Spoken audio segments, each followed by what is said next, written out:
নির্বাচনের আর সপ্তাহখানেক বাকি এই সময়ে আওয়ামী লীগের ভোট কে পাবে, বিএনপি না জামাতা? এর বাইরে আলোচনা হয় না। এর বাইরে আলোচনার সুযোগ ছিল। চরমনাই পীরের দল পাবে কিনা এটা খুব ক্ষীণ ক্ষীণ আলোচনার বিষয়। তবে জাতীয় পার্টি পাবে কিনা এই আলাপ হতে পারত।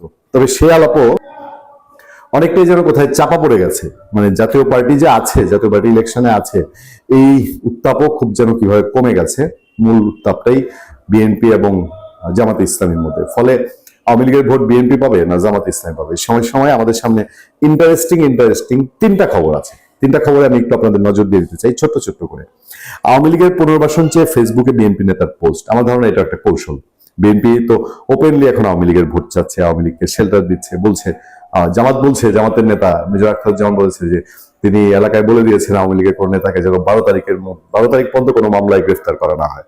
দেশের রাজনীতি টিকিয়ে রাখতে আওয়ামী লীগের পুনর্বাসন চেয়ে সামাজিক যোগাযোগ মাধ্যম ফেসবুকে পোস্ট দিয়েছেন সিলেট জেলা বিএনপির সহ তথ্য গবেষণা সম্পাদক মোহাম্মদ আকবর হোসেন। এছাড়া আওয়ামী লীগবিহীন নির্বাচনও জমে উঠছে না বলে তিনি ফেসবুকে আরেকটি পৃথক পোস্ট করেন।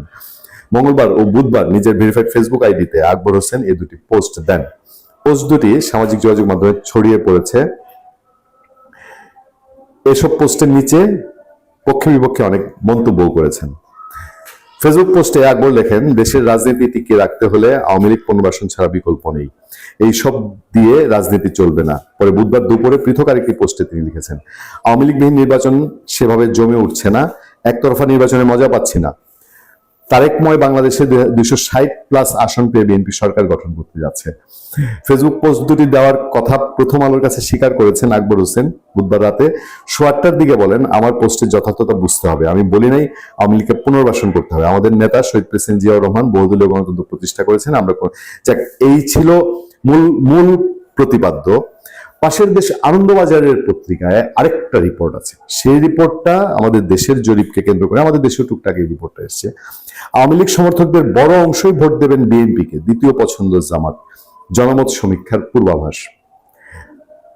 যেখানে খুব ইন্টারেস্টিং এই আলোচনা খুব আছে যে আপনার আওয়ামী লীগের লোকজন প্র্যাকটিক্যালি তারা কার কাছে বেশি নিরাপদ বা কার কাছে বেশি অনিরাপদ। যেখানে বলা হচ্ছে যে findings from a nationalised survey শীর্ষক জনমত সমীক্ষা করেছে কমিউনিকেশন এন্ড রিসার্চ ফাউন্ডেশন এবং Bangladesh election and public opinion studies যৌথভাবে সেটি করেছে। যেখানে বৈষম্যবিরোধী ছাত্র আন্দোলন ঘিরে দানা বাঁধা প্রবল জনবিক্ষোভের জেরে 22 মাস আগে ক্ষমতাচ্যুত হয়েছে দলনেত্রী শেখ হাসিনা প্রধানমন্ত্রীত্বে ইস্তফা দিয়ে দেশ ছেড়েছেন। এদিকে মোহাম্মদ ইউনূসের নেতৃত্বাধীন অন্তর্বর্তী সরকার নিষিদ্ধ ঘোষণা করেছে মুক্তিযুদ্ধের ঐতিহ্যবাহী আওয়ামী লীগকে। এই পরিস্থিতিতে বাংলাদেশে জাতীয় সংসদে আসন্ন নির্বাচনে আওয়ামী লীগ সমর্থকদের বড় অংশই তারা বিএনপিকে ভোট দিবেন এই ইঙ্গিতেই দিচ্ছে এই আনন্দবাজারের এই রিপোর্ট।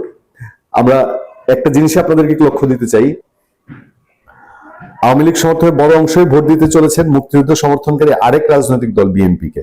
বুধবার প্রকাশিত একটি জনমত সমীক্ষায় এমনটাই দাবি করা হয়েছে।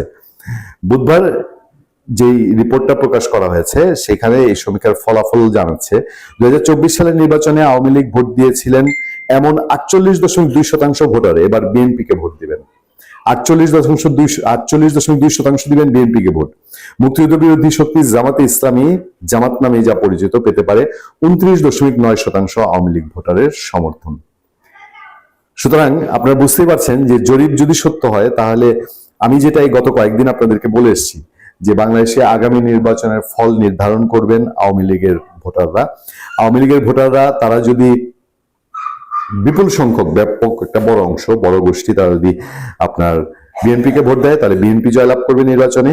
আর যদি তারা জামাতকে ভোট দেয় তাহলে জামাত আপনার সরকার গঠনের জন্য অনেক দূর এগিয়ে যাবে, এটা মোটামুটি নিশ্চিত করেই বলা যায়। আর এবার শেষ যে চমকপ্রদ খবরটি, এই শেষ চমকপ্রদ খবরটিও এসছে প্রথম আলো পত্রিকায়, যেখানে বলা হচ্ছে যে খুব ইন্টারেস্টিং এই খবরটা। আমি আসলে গতকালকে আপনাদেরকে জানিয়েছিলাম যে শরীয়তপুরে জয় বাংলা জয় বঙ্গবন্ধু স্লোগান দিয়ে ধানের শীষে ভোট চেয়েছেন একদল মানুষ। এবার যেটা দেখা গেল যে রাজশাহীর গোদাবাড়িতে ধানের শীষের প্রার্থীর পক্ষে প্রচারে নেমেছেন আওয়ামী লীগের স্থানীয় এক নেতা। প্রচারণায় গিয়ে মানুষকে বলেছেন আমাদের একটা ছাতা দরকার। ইতিমধ্যে তার প্রচারণার একটি ভিডিও সামাজিক যোগাযোগ মাধ্যম ফেসবুকে ছড়িয়ে পড়েছে। আওয়ামী লীগের এই নেতার নাম সুনন্দ দাস রতন, তিনি গোদাবাড়ি উপজেলা আওয়ামী লীগের সাবেক সহপ্রচার সম্পাদক। গোদাবাড়ি প্রেমতলী গ্রামে তার বাড়ি। গতকাল মঙ্গলবার সাব্বির রহমান নামে নিষিদ্ধ ঘোষিত ছাত্রলীগের এক কর্মী 53 সেকেন্ডের ভিডিও পোস্ট করেন, যাতে রাজশাহী 1 গোদাবাড়ি তানোর আসনের বিএনপি প্রার্থী মেজর জেনারেল অবসরপ্রাপ্ত শরীফুদ্দিনের পক্ষে এই নেতাকে ভোট চাইতে দেখা যায়। যোগাযোগ করলে সুনন্দন দাস জানান, ভিডিওটি গোদাবাড়ি মোহনপুর ইউনিয়নে প্রচারের সময় 3-4 দিন আগে প্রচারণার সময় কেউ ভিডিওটি করেছিলেন। নিয়মিতই ধানের শীষে প্রচারণা করছেন কিনা জানতে চাইলে বলেন, যাচ্ছি, মাঝে মাঝেই যাচ্ছি যখন সুযোগ হয়। এই জায়গাটা আরেকটা জিনিস লক্ষ্য করার মতন, ধরেন আওয়ামী লীগ যদি এই নির্বাচনের পরে আর দীর্ঘ সময় রাজনৈতিক কর্মকাণ্ড থেকে তাকে দূরে থাকতে হয় এবং তার উপরে নিষেধাজ্ঞা যদি প্রত্যাহার করা না হয়, তাহলে ধরে নিতে হবে যে আওয়ামী লীগের একটা অংশ, এটা পরে এরা হাইব্রিড বিএনপি হিসেবে পরিচিত হোক, হাইব্রিড জামাত হিসেবে পরিচিত হোক, একটা অংশ তার জীবন জীবিকা বেঁচে থাকার খাতিরেই সে তখন বিএনপির স্রোতে বা জামাতের স্রোতে অথবা জাতীয় পার্টির স্রোতে অথবা ইসলামী আন্দোলনের স্রোতে মিশে যাবে। এটি হচ্ছে বাস্তবতা। এই বাস্তবতা অ্যাভয়েড করার সুযোগ নেই। ফলে এই নির্বাচন বিএনপি জামাতের মধ্যে ক্ষমতা দখলের তীব্র লড়াই হলেও আওয়ামী ভোটের ময়দানে এবার আওয়ামী লীগ কি খেলা দেখাবে? ভালো থাকবেন, সুস্থ থাকবেন। আপনার সাথে আমি আতিকুর রহমান পূর্ণিয়া।